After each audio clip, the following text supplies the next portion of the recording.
Hey guys, happy Friday, it's Mike Chen. When I saw the story on CNN, it was pretty startling. We've done a lot of stories on this channel about the elderly population in China.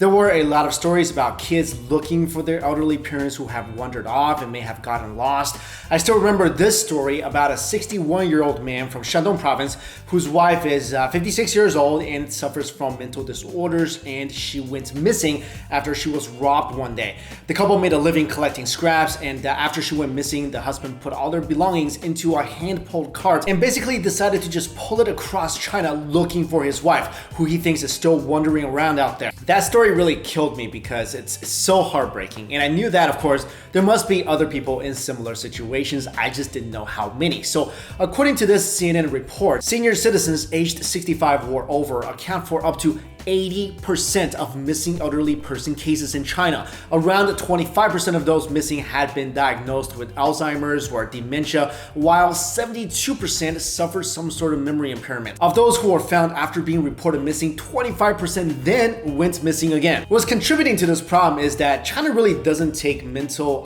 illness, mental health issues very seriously.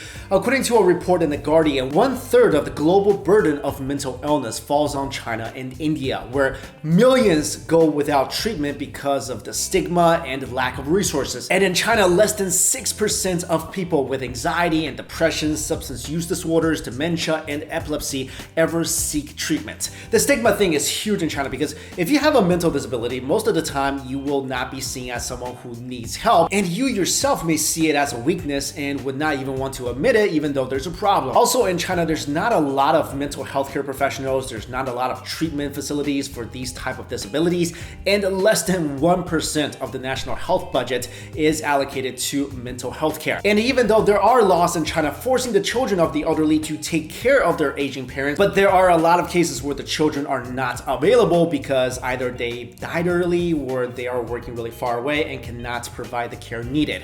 It's really a sad situation because China is already home to more senior citizens than any other developing country, and by 2030, the government has warned China will have the most aged population on Earth. Also, keep in mind, I feel like the 500,000 elderly people that reportedly goes missing every year is way lower than the actual number because these are just reported cases. And I'm sure this problem is way worse in rural China, where cases of the elderly going missing is probably not reported at all. It's just a bad situation all around, and I really don't see the government stepping up to fix it anytime soon. But hopefully this issue does get addressed in China because, come on guys, like Chinese culture, that's based on the concept of filial piety, where we take care of our parents, we take care of the elderly.